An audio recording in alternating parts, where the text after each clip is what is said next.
Ben Johnson continues to set a tone at the Chicago Bears OTAs, and we got word from Kevin Byard in support of Caleb Williams. We're going to talk about it all and more on today's Chicago Bears Central. You are now tuned in to Chicago Bears Central, your number one place for all Chicago Bears news and content.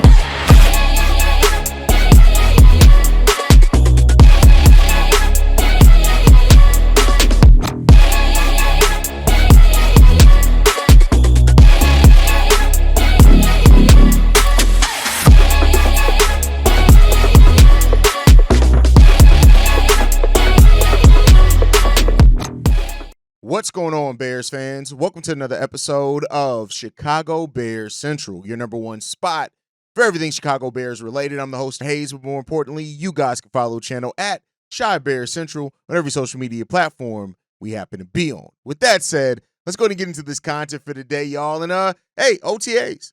We talked a little bit about it on last night's live stream with the guys, and Ben Johnson is clearly setting a tone at OTAs, and a tone that I think the Chicago Bears need, right? Stopping practice reportedly several times when players weren't either lined up right or mistakes were made. He screamed at Cole Kmet when he was lined up wrong.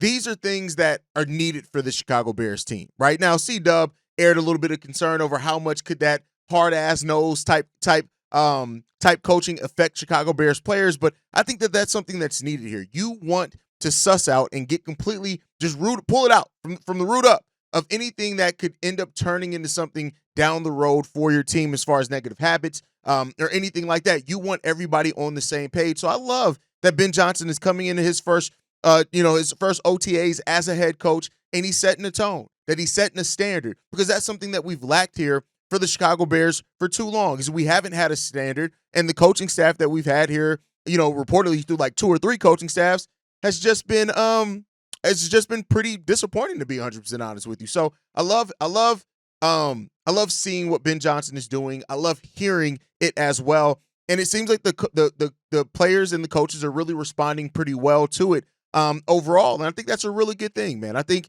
you look at this Bears team, and you look at what we've lacked from a coaching standpoint and perspective. Yeah, we've lacked smart coaches, because Matt Eberflus, I'm sorry, just overall as a head coach, just wasn't held accountable. Didn't make the right decision. So some of that situational awareness was definitely been lacking for Matt Eberflus, amongst other things, over that time. And I'm glad that the Bears are starting to get that together, right? Like, because you need that. You need that to be on the right page as you continue to develop and things like that. But I think overall, like, even Ben Johnson afterwards, when he was asked about it, and was kind of saying, and he was kind of told that his body language basically displayed the fact that he was pretty irritated.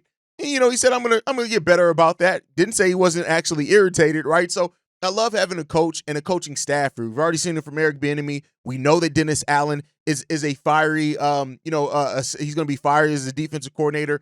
So all those things are evident. I think one thing is clear: Ben Johnson is not going to be Matt Eberflus. You're not going to see some of the things that we saw under Matt Eberflus that just went, and we heard after the fact of how in preparation and in practice, some of the things that hurt the Chicago Bears over that season were things that were displayed and weren't checked and corrected in training camp and OTAs. And I think Ben Johnson, coming from the coaching staff that he came from in Detroit, he's going to understand the importance of getting those things out of there early on, so they're not plaguing you later into the season, right? We heard that some of the things with Tyreek Stevenson last year, that they were there, and there weren't people that were surprised that he ended up making a dumbass mistake like he did in that Washington Commanders game, because some of that wasn't called out by the coaching staff early on. So, I want to see this thing continue. And I know I've said it many times. It's something that I really do stick to, is developing a culture here with the Chicago Bears is hugely important. If you don't have culture, you don't really have anything, man, in my opinion. So I think overall, you're looking at that. You're looking at the thing of this team just needing to correct some stuff and get their shit together. So we'll see what happens there overall, man. I think as it comes down to it, we shall see how Ben Johnson gets these guys together. It's only going to be told on the football field, right? Too often, as Bears fans, we've heard really good things in training camp and OTAs. Hell, we heard Tyler Scott had the best chemistry with Caleb Williams last year through training camp and OTAs. And what did that lead to on the football field, right? So it's all about proving what you can bring on the football field. And we'll see how the Chicago Bears do that, man, overall. Like, But with that said, one of the questions, and even in yesterday's episode, I talked about the Chicago Bears and the running back room, right? And some of the thoughts and questions around the running back room and things like that. But it says that it appears that maybe Roschon Johnson has a bigger spot in the Chicago Bears plans at running back than maybe we initially thought. Adam Breer, who is a Chicago Bears insider, right? He did talk about that the Bears coaching staff sees plenty of value in what Roschon Johnson can bring to this team, and that's going to be something that's going to sound great to C-Dub, right? Like C-Dub's going to love hearing that. It's going to be music to C-Dub's ears. Is that they have high hopes from the 4th round pick in Roschon Johnson and what he can bring as a pass blocker, a short yardage runner, and in catching passes out the backfield. And Roschon's skill set on paper really does fit a lot schematically with what Ben Johnson likes to do. The biggest question with Roschon has always been his inability to stay healthy, right? So it seems like that they see that Ben Johnson sees a lot of value in what Roschon can potentially be and bring here to the Chicago Bears. And, we'll see what happens there, right? You look at Roschon Johnson and what's happened over his career, right? When he came in, when he was drafted, we had Khalil Herbert and we signed Deontay Foreman. He, by the end of that season, I think was getting more snaps than both those guys. Then last year we signed DeAndre Swift, right? And DeAndre Swift, Shane Waldron wanted him to come in and be the featured back. But now with Ben Johnson coming in here, and, as has been said multiple times, I think people are kind of using it now as a buzzword thing. But now hearing that, Ben Johnson has the open depth chart, there is no depth chart right now. It leaves a lot to believe that everybody's going to come in here and have an opportunity to show what they can bring to the Chicago Bears team. And that, for example, is going to be what Roschon Johnson can bring. Apparently, there is a lot of thought that Ben Johnson likes Roschon's game. And I think Eric Bieniemy is going to be the perfect, again, like I said with so many of these things, I am going to trust the evaluation that this coaching staff has, more so than I would have a Matt Eberflus coaching staff or anything else, because I think that you've brought in guys that you all know that they're fiery and that they're going to have an eye on exactly what this team needs. And if Ben Johnson, Declan Doyle, Eric Bieniemy look at Roschon and they say, hey, no, this is a guy that can thrive in our system, great, right? Because what does that do for you then? You don't have to spend money to go out there and get a veteran running back, right? I still think you're going to need to find a running back eventually in the draft that can be your every down back. I don't see Roschon Johnson necessarily being that, but Roschon and what he can bring can be the perfect complement in a backfield. And I wonder too, this is complete speculation. This isn't in the report, but I wonder if that is going to mean opening it up and putting Roschon Johnson sometimes there as a fullback, because I think that's something that definitely can open up some things for you as well. Is that if you're using Roschon as your fullback, you have him out there, DeAndre Swift, Kyle Monangai, pick your name of running back out there, Deion Hankins, who's apparently showing a lot for the Chicago Bears here in training camp as well. If you have these guys, if you have Roschon there at fullback with his pass blocking ability, his ability in short yards, and his ability, just to be a tough motherfucker out there, you have those things out there with one of those other kind of more elusive backs. I tell you what, that puts the defense in another position where you got to think, right? And that's really what Ben Johnson's system is. Not to oversimplify it, but Ben Johnson's system is about putting skill positions out there, finding ways to get the ball in the hands of your skill players, but also schematically is opening yourself up to where a defense has to play you for every possible scenario and consistently on just about every down, meaning even on what would typically be clear passing downs, you have to play them on the run, because that's just the way that Ben Johnson sets it up, right? So I think that's the difference of having a creative offensive mind and what we've had the last couple of years with Luke Getsy and Shane Waldron at the helm, and having Declan Doyle, having Eric Bieniemy there, all guys that can draw up and call plays. That's kind of their strong suit. I expect this Bears team to be really versatile on the offensive side of the ball. And if Roschon ends up playing into that, great. Roschon's thing has always been health.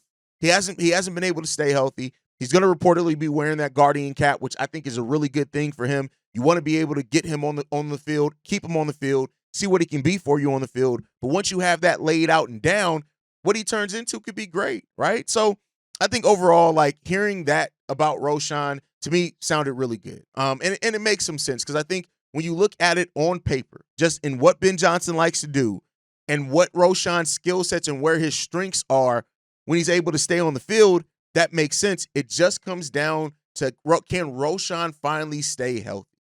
Can he do that? I hope so, man. I hope so. But, the thing overall is that this coaching staff is going to come in here and they're going to have a mindset and a new perspective on a lot of these players. And I wouldn't be surprised if some of the guys that we've seen, Ben Johnson's already talked positively about Noah Sewell, for example, right? Talking very positively about him. If that ends up being the thing, great, right? Great. If not, I trust the evaluation of it as well. If that ends up being something that, that you're missing as well. So you got to evaluate what you have here. And I think not only we know that this Bears team wants to win this season, and that's great. That's commendable. You should be out there to win every football game. I'm tired of being paper champions, right? But I think evaluating on what you need to do going forward, because every season you need something to develop. You need something to change. You need to be finding a way to shore up something every single time. And I think that's a big thing about it, man. So overall, from that and what we've seen in training camp so far, there's some really good things. There's some concerning things. Like we talked about what we heard from Caleb, the fact that there were still some overthrows. There were still some timing issues there. But this is where you try to work out those kinks, right? The biggest thing is, are we hearing that a week or two into training camp? If we're not, great, right? I'm not going to be too up, too down on anything that we hear positively or negatively right now, because we've been on all sides of the spectrum. We've heard that things have been good in OTAs, that, ex-quarterback looks really good. That shit ain't paid off in the season. We've heard the concerns about things. Chemistry worked out in the season, right? We heard chemistry initially between a couple of players. It ended up being fine. So, overall, OTAs, that's what they're for. They're to get you a little bit ahead of the curve, to get over some of the kinks. That way, by time training camp starts, you've already worked out some of those kinks, and you don't have to focus as much in that at the start of training camp. Still, of course, that's always going to be a bit of a focus in it, but you want to try to get over that with as many players as what you can out of OTAs. So, we'll see what happens with Roschon. Let me know what you guys think down below. Roschon Johnson, hearing that this Bears coaching staff could be a little bit higher on Roschon than what initially was thought and expected, what does that change? Does that change anything for you in your thoughts about this running back room? Let me know, which I still think the running back room is going to be better than a lot of people give it credit for. I really do. I think the offensive line is going to play a big part into that. But let me know your thoughts on that down below. With that said, we also got Jeff Hughes of the Bears blog, which you guys should definitely check out, right?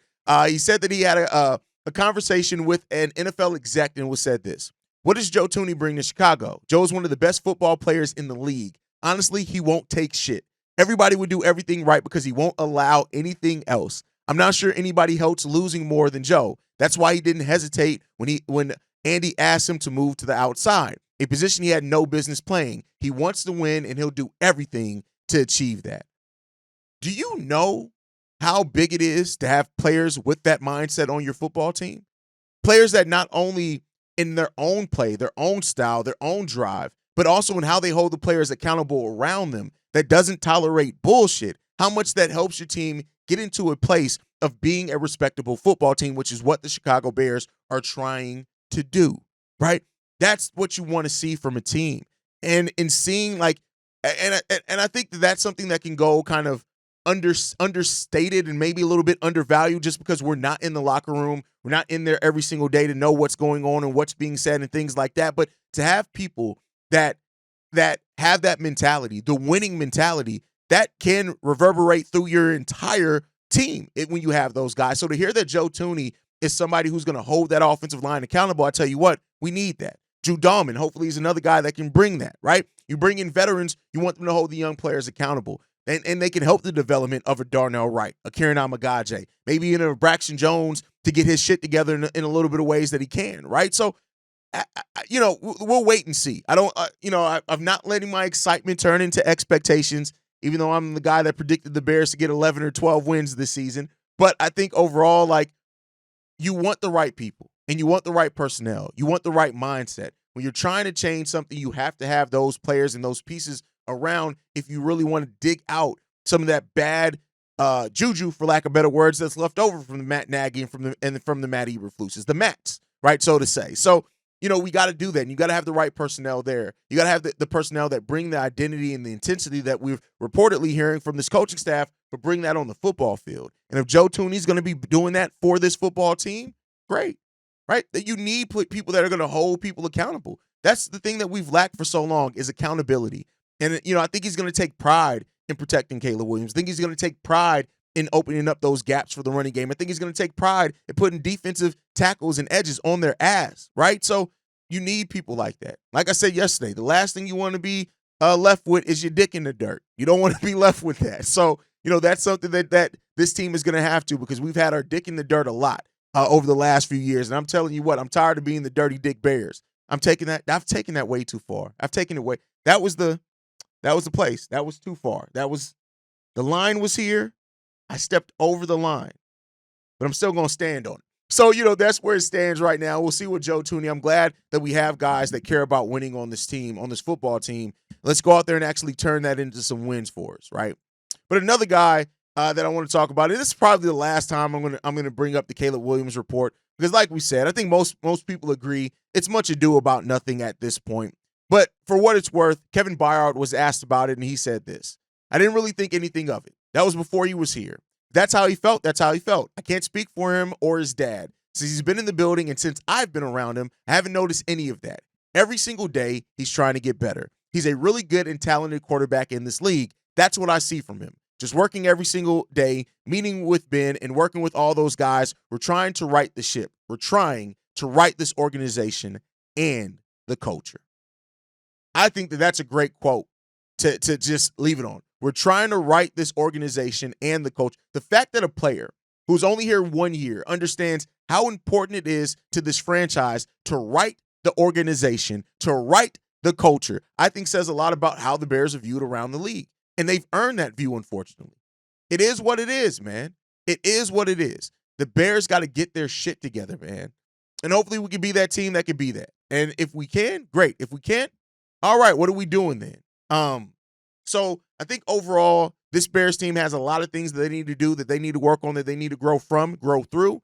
But it seems like we're starting to get on that path. But it always seems like that in OTAs. It always seems like that in training camp. And not to be pessimistic, we need it to seem like that when we're on the goddamn football field with pads on and we're winning some football games. So let's hope that that's the next phase for this Bears team. I hope so. I know most of you guys hope so as well.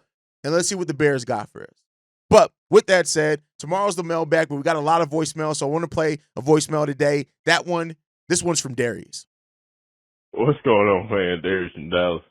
I was sitting up here laughing at y'all's last episode, man. Y'all didn't, why did we open up a can of whoop ass on Tremaine Edmonds like that, man, for no reason? That was good stuff there, man. But y'all get on a roll like that and it just gets out of hand, but I love it. But I wanted to just kind of piggyback on what y'all were saying, man, about Tremaine, what's his name, Hendricks. It's an absolute, like, we get him, I think we're Super Bowl contenders. I mean, I'm just gonna be bold. Come on out there. If Hayes can predict us to go 18-0, I can be bold by my prediction with getting Hendricks, and I think that is an absolute Super Bowl contending upgrade right there. Particularly because the play style we have a lot of cornerbacks that are downhill guys. So when you have a front seven, you put Hendricks over there, that quarterback is not going to have no more than 2 seconds, and you better get rid of that motherfucker. And then that puts our cornerbacks in a situation where we can kind of sit on these routes a little bit more and play into our cornerback strengths of just shooting downhill. What does Brisker do? Shoots downhill. Kyler Gordon shoots downhill. Even Jalen Johnson, to an extent, likes to undercut those routes. Let alone what Zoff Frazier can do with his speed and his length and his ability. And Tyreek Stevenson actually plays better within those first 10 yards of grass than he does down the field. So getting a Hendricks, it's something that it's up. We're not only upgrading our front seven with that, we're upgrading our secondary with that as well, putting them in a position where we don't have to worry about people trying to throw the ball too deep on us too many times, because you ain't gonna have more than 2 seconds to throw that fucking ball. So if you can do a 3-step drop and launch it, 50 yards, go for it. But you're not gonna be able to sit back there and go 1 Mississippi, 2 Mississippi, 3 Mississippi. No, and it's gonna have that same sort of impact, man. That when we had Mack in there. I just got to reiterate on that again, man, how much of an impact that had on our defense that year. I think we're stepping into the same thing, you know? So guys, imagine, had we had Caleb Williams and Ben Johnson, when we had that 2018 Bears defense, Super Bowl. All we needed was a competent quarterback and a competent offensive coordinator in 2018, and we get a Super Bowl. So, hey, just think twice, man. That Hendricks thing might not be, you know, something we need to frown upon, even though it is a lot of money. But hey, the Bengals, they spent money on their position group they felt valued the most. We should do the same with ours. Texas up, bear down.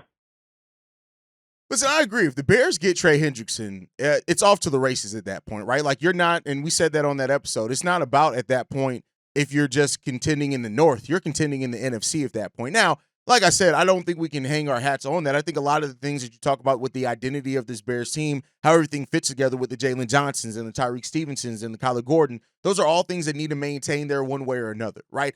Again, like I said, I think that Dayo Odeyingbo is going to be better with his big body and his combination of strength and speed at making sure he alleviates some of the pressure that you have on Montez Sweat. The one thing, right, regardless of how you see Dayo and his sack total being, I think that one of the things is also the pressure that you bring. I think Dayo, Austin Booker, Daniel Hardy, like having that rotation that you're still going to have better pressure. I don't think you're going to be able to double team Montez enough, as much just with that on paper. But then if those guys really perform well and come in and have taken steps up and leaps, then it's going to make it even that much more difficult to guard the Chicago Bears. I can't wait to see what this defense looks like. As much as we're talking about offense, and that's all great, I know offense has been a thing that we've never been truly dynamic in as a franchise, but as we get close and close and see the pieces, and like you said, the Zay Frazier's and even the Powers are the Major Burns, right? And if these guys end up making the team and making the rotation, you're starting to see that that's a Dennis Allen coach defense. That's a hard nose. That's a defense that's going to try to put people in the ass. It's going to make you feel it when you play them, and you're going to have to very much so adjust to what they're doing to you. So